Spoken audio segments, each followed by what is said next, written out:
ನಮಸ್ಕಾರ ಎಲ್ಲರಿಗೂ. ನಾನಿವತ್ತು ಹೊನ್ನಾವರದ ನಂಬರ್ 1 ಬೀಚ್ ಆಗಿರುವಂತಹ ಎಕೋ ಬೀಚಿಗೆ ಬಂದಿದ್ದೀನಿ.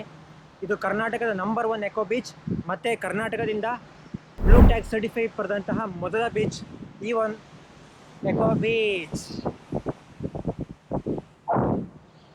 ಬ್ಲೂ ಟ್ಯಾಗ್ ಅಂತ ಹೇಳಿದ್ರೆ ಇದೇನಾಗಿದೆ ಅಂತ ಹೇಳಿದ್ರೆ ಈ ಒಂದು ಬೀಚಿಂದ ಪ್ರಕೃತಿಗೆ ಯಾವುದೇ ರೀತಿಯ ತೊಂದರೆ ಇಲ್ಲ ಅಂತ ಹೇಳುವ ಸಂಕೇತ. ನೀವಲ್ಲಿ ಅಲ್ಲಿ ಆ ಫ್ಲ್ಯಾಗ್ ನೋಡ್ತಾ ಇರ್ಬೋದು, ಅದು ಎಕೋ ಫ್ರೆಂಡ್ಲಿ ಫ್ಲ್ಯಾಗ್ ಸರ್ಟಿಫೈಡ್ ಆಗಿರುವಂಥದ್ದು. ಇದು ನಮ್ಮ ಕರ್ನಾಟಕದ ಫ್ಲ್ಯಾಗು. ಸಖತ್ತಾಗಿದೆ. ಎಷ್ಟು ಕ್ಲೀನಾಗಿದೆ ಅಂದರೆ ಈ ಬೀಚು ಒಂದೇ ಒಂಚೂರೆಲ್ಲೂ ಕಸಗಳು ಸಿಗ್ತಾನೆ ಇಲ್ಲ. ಇಲ್ಲಿ ಗೇಮ್ಸ್ಗಳೇನು ಕಾಣ್ತಾ ಇಲ್ಲ. ಫಿಶಿಂಗ್ ಮಾಡ್ತಾ ಇದ್ದಾರೆ. ಫಿಶಿಂಗು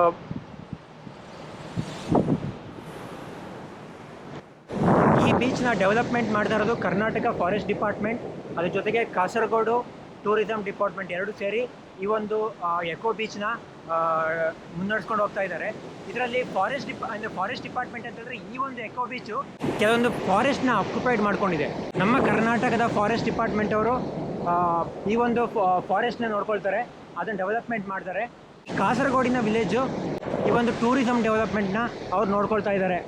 ಮತ್ತು ಇಲ್ಲಿದೆ ಇನ್ನೊಂದು ವಿಶೇಷತೆ ಏನು ಅಂತ ಹೇಳಿದ್ರೆ, ಹಿಂದ್ಗಡೆ ಕಾಣ್ತಾ ಇರೋದು ಅರೇಬಿಯನ್ ಸಿ, ಅದ್ರ ಜೊತೆಗೆ ಇಲ್ಲಿ ಶರಾವತಿ ನದಿ ಕೂಡ ಈ ಒಂದು ಪ್ರದೇಶದಲ್ಲಿದೆ.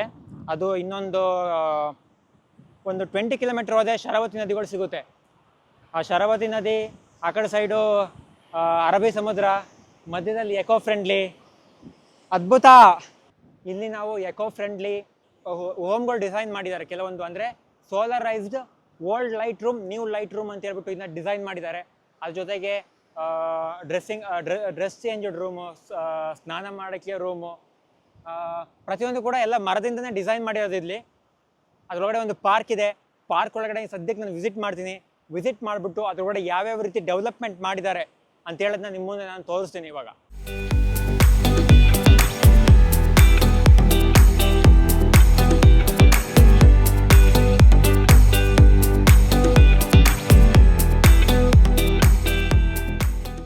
ಎಲ್ಲಾದರೂ ಇರು, ಎಂತಾದರೂ ಇರು, ಎಂದೆಂದು ನೀ ಕನ್ನಡಿಗನಾಗಿರು.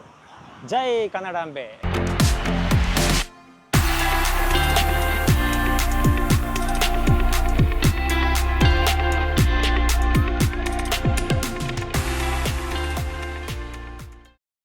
ನಾನಿವಾಗ ಎಕೋ ಪಾರ್ಕಿಗೆ ಎಂಟರ್ ಆಗಿದ್ದೀನಿ. ಸೊ ಇಲ್ಲಿ ರೆಸ್ಟ್ ಮಾಡೋಕ್ಕೆ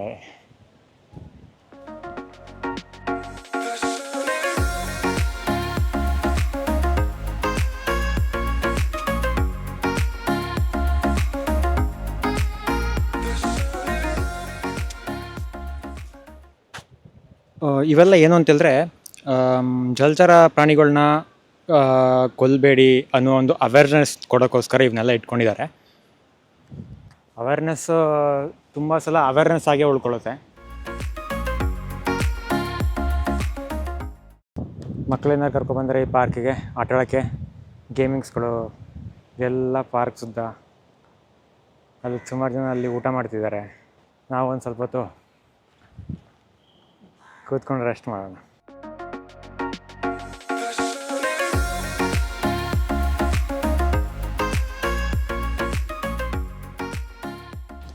ಕಿಡ್ಸ್ಗಳಿಗೆ ಗೇಮಿಂಗ್ ಸೆಂಟರ್ಸ್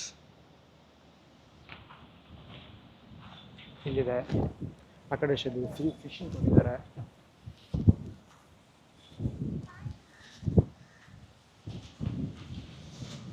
ಛೋಟಾ ಭೀಮ್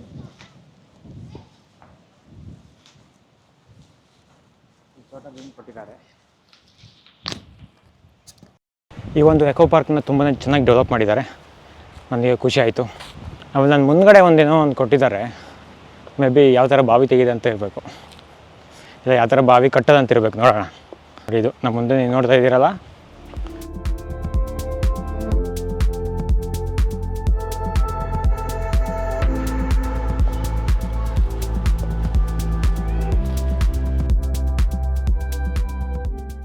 ಇದು ಆ್ಯಕ್ಚುಲಿ ಏನಂತಂದರೆ ಫಿಶಿಂಗ್ ಮಾಡೋದ್ರ ಬಗ್ಗೆ. ಅಲ್ಲಿ ನೋಡಲ್ಲಿ ಬುಟ್ಟಿಲಿ ಫಿಶ್ ಇಟ್ಕೊಂಡಿದ್ದಾರೆ.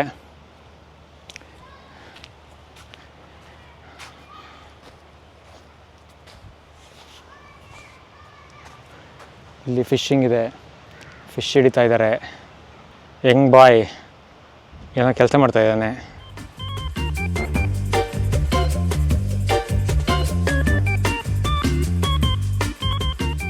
ಈ ಒಂದು ಇಕ್ವಿಪ್ಮೆಂಟ್ನ ಶಿವಾನಿ ಟ್ರೇಡ್ ಕಾರ್ಪೊರೇಷನ್ ಅವರು ಈ ಒಂದು ಎಕೋ ಪಾರ್ಕ್ಗೆ ಡೊನೇಟ್ ಮಾಡಿದ್ದಾರೆ. ನಾನಿವಾಗ ಅಲ್ಲೇ ಪಕ್ಕದಲ್ಲಿರುವಂಥ ಎಕೋ ಬೀಚ್ ಪಕ್ಕದಲ್ಲಿರುವಂತಹ ಮ್ಯಾಂಗ್ರೋವ್ ವಾಕ್ ಬೋರ್ಡ್ ಹತ್ರ ಬಂದಿದ್ದೀನಿ. ಇಲ್ಲಿ ಎಂಟ್ರೆನ್ಸ್ ಫೀಸ್ 20 ರೂಪೀಸು. ಇನ್ನೇನು ಇನ್ ಕೇಸ್ ಏನಾದರೂ ಶೂಟಿಂಗ್ಸ್ ಮಾಡಿಸ್ಕೊಳ್ಳೋದಿದ್ರೆ 1000 ರೂಪೀಸ್ ಇದೆ, ಬೋಟಿಂಗ್ ಇದ್ರೆ 1000 ರೂಪೀಸ್ ಇದೆ. ಫಸ್ಟ್ 20 ರೂಪೀಸ್ ಕೊಟ್ಟು ಎಂಟ್ರಿ ಆಗೋಣ. ಹೊರಗಡೆ ಎಂಟ್ರೆನ್ಸ್ ಆಯಿತು.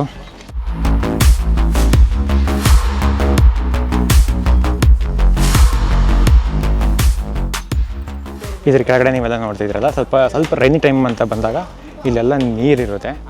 ಆ ಒಂದು ವೆದರ್ದು ಒಂದು ಕಂಡೀಷನ್ನು ನೀವು ಫೀಲ್ ಮಾಡ್ಬೋದು. ಫೀಲ್ ಮಾಡಿಕೊಂಡು ಅರ್ಲಿ ಮಾರ್ನಿಂಗ್ ಒಳ್ಳೆ ಚೆನ್ನಾಗಿ ಒಂದು ವಾಕಿಂಗ್ ಮಾಡಿಕೊಂಡು ಹೋಗ್ಬೋದು. ಯಾವುದು ನೀರೇ ಇಲ್ಲ, ಅದು ಆ್ಯಕ್ಚುಲಿ ಹಳೆ ನೀರಲ್ವ, ಸ್ಮೆಲ್ ಬರ್ತಾಯಿದೆ.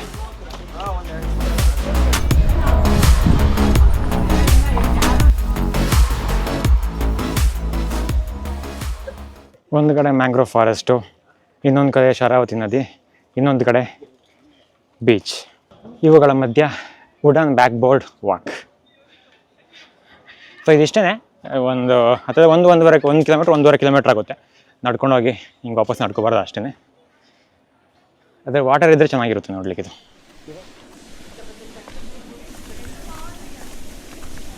ಶರಾವತಿ ನದಿಯ ತಪ್ಪಲಿನಲ್ಲಿ ಬರುವಂಥ ಈ ಒಂದು ವಾಟರ್ ಫಾಲ್ಸ್ ಹೆಸರು Apsarakonda water falls.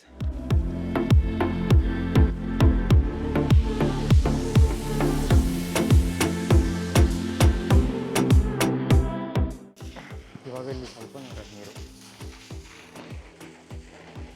Rainy seasons ಎಲ್ಲ ತುಂಬ ಜಾಸ್ತಿ ಇರುತ್ತೆ. ಆ್ಯಕ್ಚುಲಿ ಇದು ನೋಡೋಕ್ಕೆ ಸ್ವಲ್ಪ ಕಮ್ಮಿ ಸಿಗ್ತಾ ಇದೆ. ಕಮ್ಮಿ ಅಂದರೆ ಇವಾಗೆಲ್ಲ ಸಮ್ಮರಲ್ಲ, ಸೊ ಸಮ್ಮರಲ್ಲಿ ಜಾಸ್ತಿ ನೀರಿರಲ್ಲ. ಸೊ ಇದು ಸಿಕ್ಕಿದೆ ಅದೃಷ್ಟ.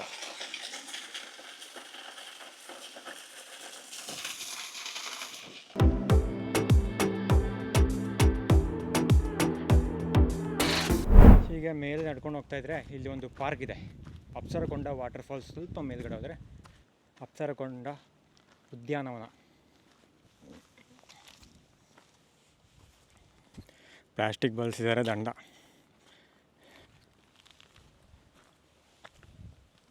ಒಳಗಡೆ ಫೀಸು 20 ರೂಪೀಸ್ ಇರುತ್ತೆ. ಅದನ್ನ ಪೇ ಮಾಡಿಬಿಟ್ಟು ಪಾರ್ಕಿಂಗ್ ನೋಡ್ಬೋದು. ಅದ್ರ ಪಕ್ಕದಲ್ಲಿ ಶರಾವತಿ ನದಿ ಇದೆ ಆ್ಯಂಡ್ ಅರಬ್ಬಿ ಸಮುದ್ರ ಇದೆ. ಅದನ್ನ ಚೆನ್ನಾಗಿದೆ ನೋಡಲಿಕ್ಕೆ. ಸೌಂಡ್ ಇಲ್ಲಿ ಕೇಳಿಸ್ತಾ ಉಂಟು. ಇಲ್ಲಿ ಜಾಸ್ತಿ ಜನಗಳು ಯಾರು ಕಾಣ್ತಾ ಇಲ್ಲ. ಇವರಿದ್ದಾರೆ, ಮೇಯ್ನಾಗಿ ಇವರಿದ್ದಾರೆ.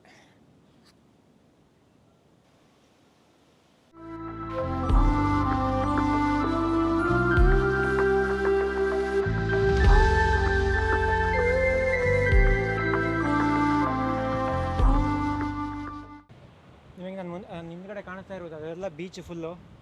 ಅಲ್ಲಿ ಬೀಚ್ ಇದೆ, ಅದು ಬೀಚ್ ಇದೆ.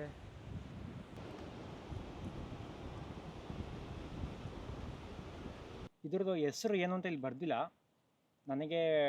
ಒಂದು ಪ್ರಾನ್ಸ್ ಇರುತ್ತೆ, ಇಲ್ಲ ಅಂತ ಹೇಳಿದ್ರೆ ಶ್ರಿಮ್ ಇರುತ್ತೆ.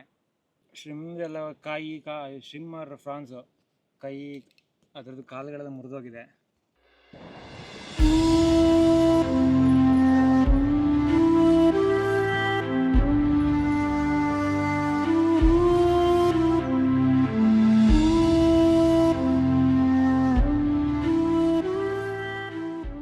ಇವತ್ತಿನ ಈ ಒಂದು ಎಪಿಸೋಡು ಇಲ್ಲಿಗೆ ಮುಗಿಸುವಂಥ ಟೈಮ್ ಆಯಿತು.